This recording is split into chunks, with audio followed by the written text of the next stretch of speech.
This channel is for adults and not for kids. Hey guys, thanks for stopping back by.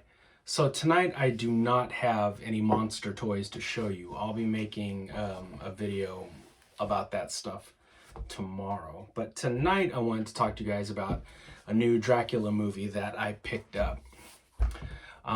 So I love the story of Dracula. I read the novel every October. It's a tradition that I picked up in high school and I still do it to this day. This is a really awesome version that I have. It's painted by one of the Hildebrandt brothers. It's got some really awesome paintings in it. And there he is climbing down the side of the castle. And that's the way Dracula is described in the book. He's got, you know, silver white hair and a silver mustache, and his fangs are always showing. They're always out. He doesn't retract them like a switchblade. They're always out. Really awesome paintings in this book. I actually have an old school postcard from the 1980s that I use as a bookmark when I'm reading this. Show you one more. Oh yeah, that's a cool one.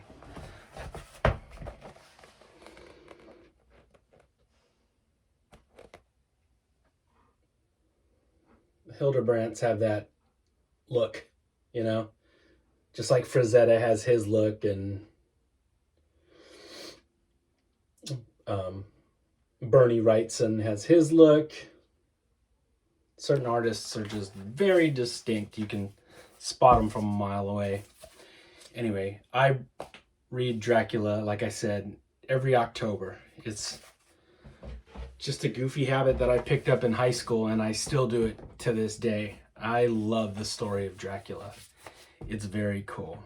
If you guys have never read the story, you know, if you guys have ever read the actual book, Frankenstein, you know how different that is than the movie adaptations. The monster is very talky, and between the original Dracula novel and the original Frankenstein novel, I'll take Dracula any day of the week. I like the Frankenstein novel. It's cool to say you've read it, you know, but yeah, there's something about the novel Dracula that it's just really good. And every time I read it, I enjoy it. It's never a slog to get through. It's always really fun. I suggest you guys read it. So I love a really good movie version of Dracula. I have to upgrade this one to Blu-ray, but this is the original Nosferatu with good old Max Schreck, who is just frightening. Equally frightening to look at is our buddy Klaus Kinski.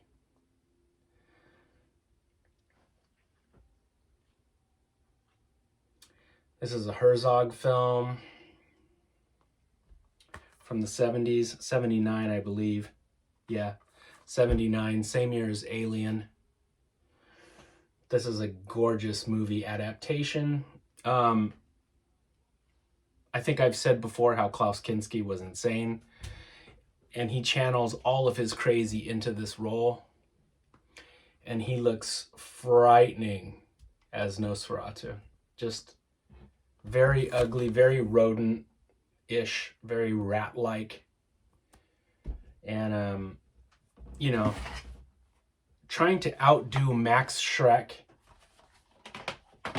in the creepy factor is a monumental task, but good old Klaus, he was up for it, and he is scarier, in my opinion, than Max was. A couple of German boys. Very scary, yeah. Okay, then you've got the immortal Bela Lugosi. It always pisses me off when people pronounce it Bela Lugosi. The only time I say Bela Lugosi is when I'm singing along with Bauhaus. It's Bela Lugosi. And this is just such an awesome, iconic movie that's damn near 100 years old now. That's a must-have. But my favorite, my absolute favorite movie, Dracula, is Christopher Lee. Even though Bela had the accent, you know, the actual accent, there's something super commanding about Christopher Lee. He just has a presence and a command. He walks into a room and you know Christopher Lee's in the room. Very commanding. And when he's got the fangs in his mouth and the red contacts and he hisses, man, there's nothing like it. Christopher Lee's Dracula is like an unhinged animal. Very feral, very scary. And Hammer, you know, was the first to dive into, well, it was in color, for one, and they showed blood, and there was lots of sex in it, you know. You've got good-looking, curvy women, and Technicolor blood, and Dracula showing his fangs, and you've got Van Helsing is Peter Cushing. This first one that, you know, it's just called Dracula in England. When it came over here, it was called Horror of Dracula. This first one is my favorite out of all the Hammer Dracula films. This one kicks ass. This movie, this is one of my favorites. I love this movie. And like I said, Christopher Lee is my favorite movie, Dracula. I've said this before. This is a Spanish horror movie. This is Jess Franco. And like, yeah, I've said this before in the past. It's crazy that out of all the movie adaptations, the one guy that got it right was Jess Franco. And I don't mean to put Jess Franco down because I love tons of his movies, but then he also made tons of shit too. And I'm a Jess Franco fan, but you know, he was pumping out movies like, you know, 40 movies a year or some ungodly number like that. And, you know, he would make like a classic great one and then 3 or 4 horrible ones and then another amazing movie. This is one of the amazing ones. Soledad Miranda just being all gorgeous. Klaus Kinski as Renfield. Christopher Lee as Dracula, and this is the only time he looks the way he's described in the book, with the silver hair and the silver mustache and his fangs are out. And as he keeps sucking blood, he gets younger and younger looking. So then he starts to have salt and pepper hair, and then he's got black hair, and then jet black hair, and you know, he's just getting younger and meaner. This is a really good version. This is a fun movie. I suggest you pick this up. This is the Blu-ray from Severin. And there he is. There's Soledad Miranda. Yeah, that's a good time. That is a really good film. A lot of the time I'll watch that one when, if I'm watching a lot of Hammer stuff, and then I want to transition into watching Spanish horror movies, this is the film I put on in the middle because it bridges it nicely. It's a Spanish horror film, but it's got Christopher Lee. And so, yeah, you can like make the jump from Hammer films straight into like the Paul Naschy universe, Jess Franco films. by this one right here. This is the bridge that gets you from Hammer to Spanish horror films. Next up is the Dan Curtis Dracula with Jack Palance, who does another really strong, fearsome Dracula. Yeah, Jack Palance is all business. My buddy Rich from Dr. Durant's Sanctum filled me in that Marvel Comics Dracula from the Tomb of Dracula comic book was actually based on this performance and this look. So actually, if you look at Jack Palance and you just picture a little pencil mustache on him, that is the Tomb of Dracula. Dracula. And I didn't know that until my buddy Rich told me that. So that was cool. Also from 1979. Was this 79 or 78? I want to say, I don't know. Somewhere right around there, 78 or 79. The Frank Langella Dracula. I really hated this when I was a little kid. We snuck into the movie theater to watch this, and I was super disappointed because Dracula never has fangs in the entire movie. The only vampires that have fangs are all the women in the movie. Mina and Lucy both have fangs.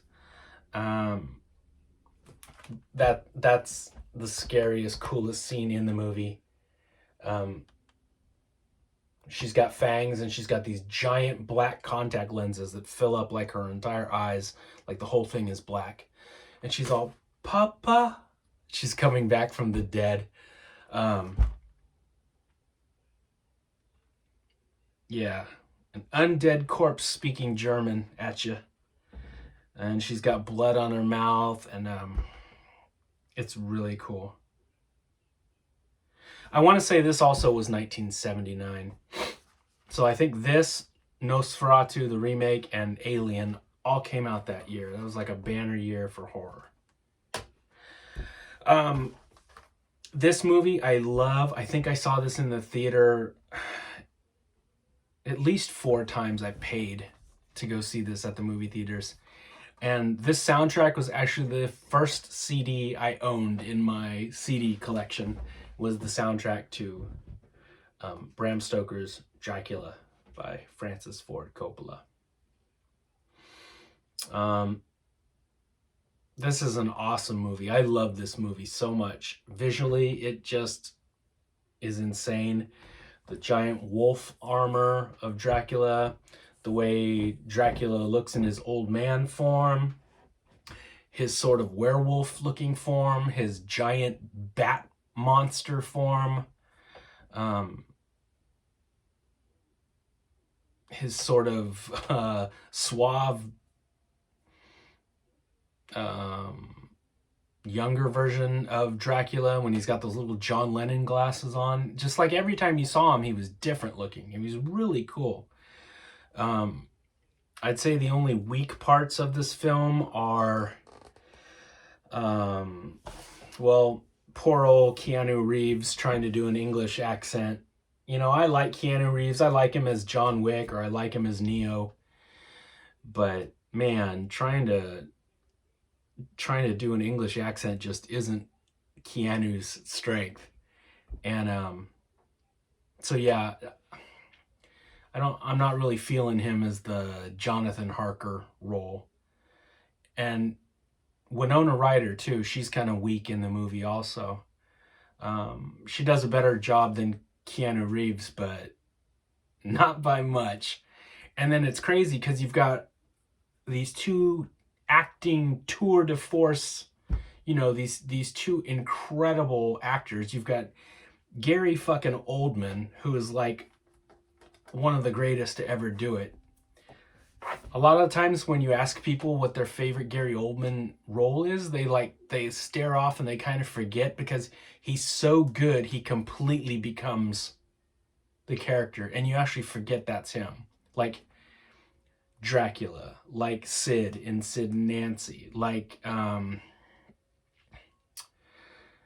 his Commissioner Gordon in the Batman movies, like his crazy pimp character in oh, what the hell is the name of that Tarantino written film?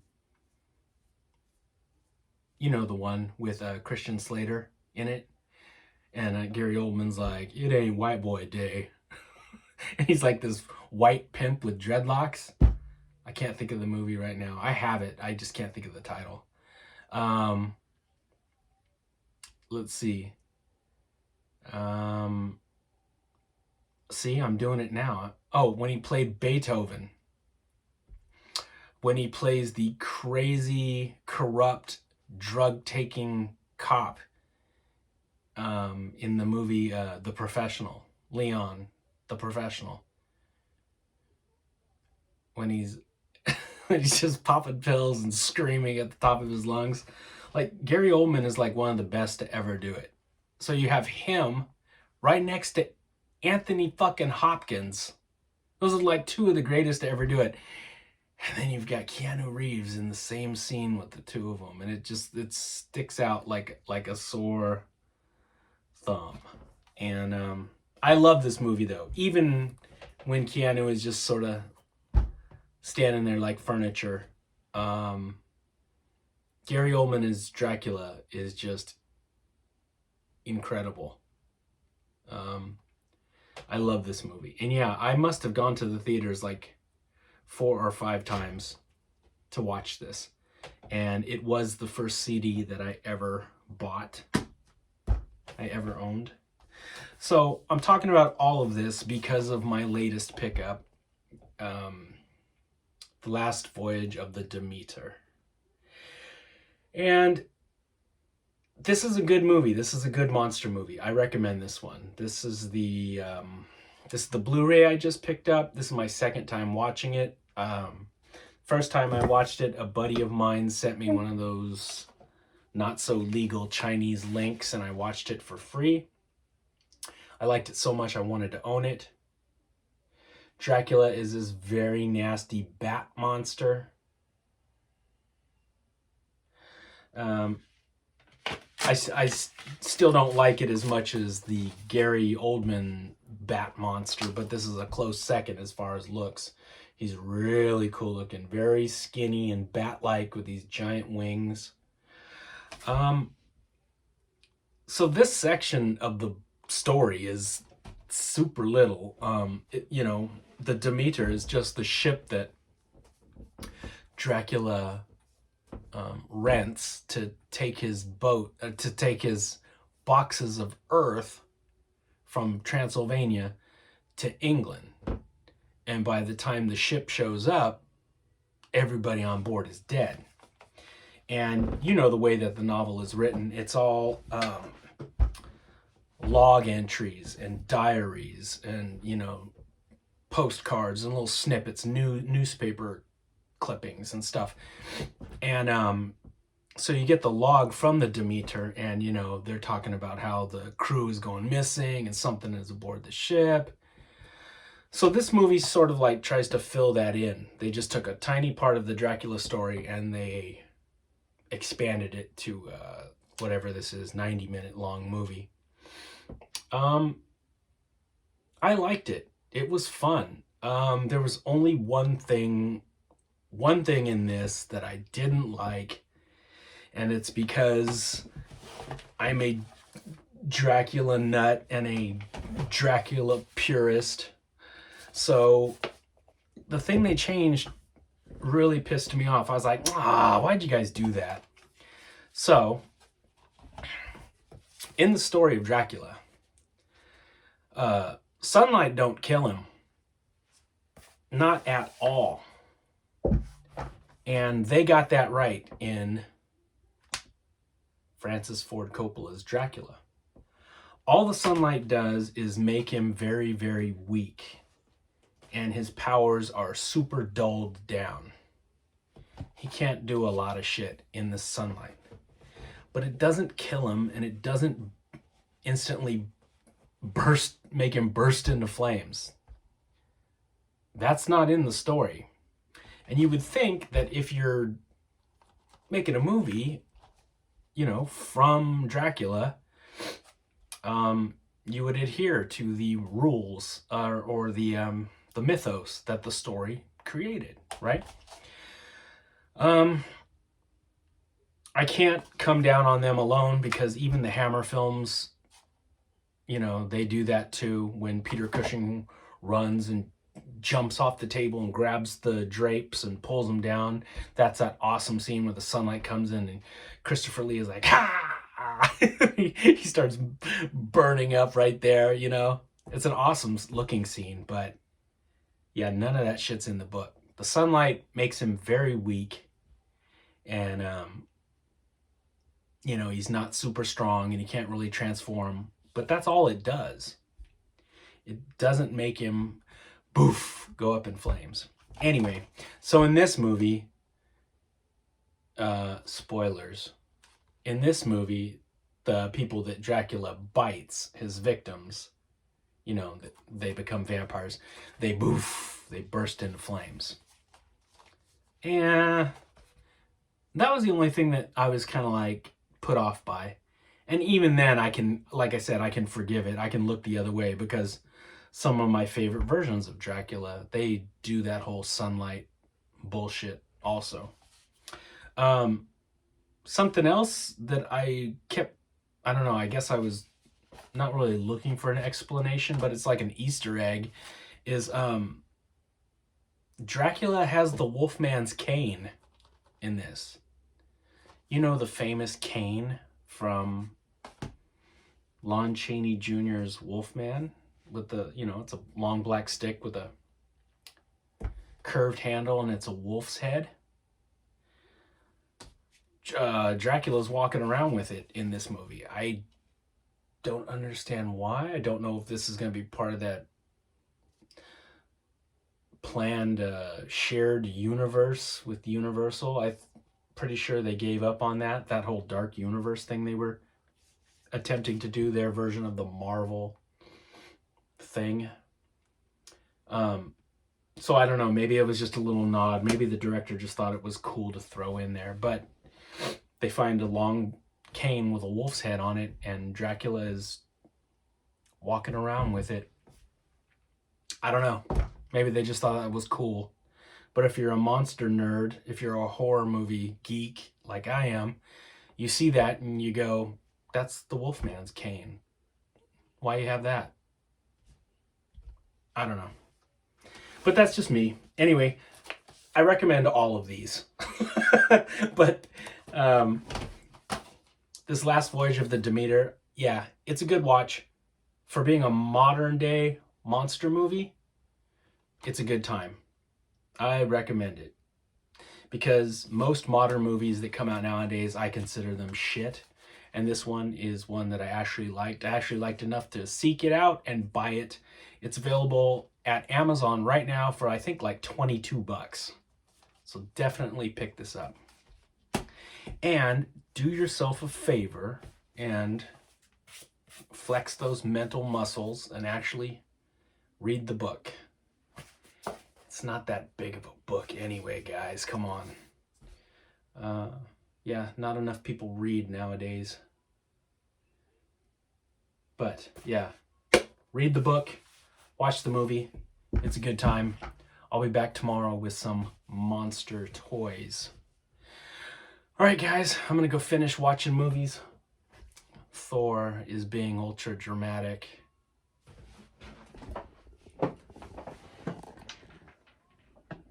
Look at him, passed out. He's not really passed out. I can tell the difference. That's his passive aggressive. Oh, Daddy's ignoring me. He's pretending to be asleep right now. All right, guys. Happy Halloween.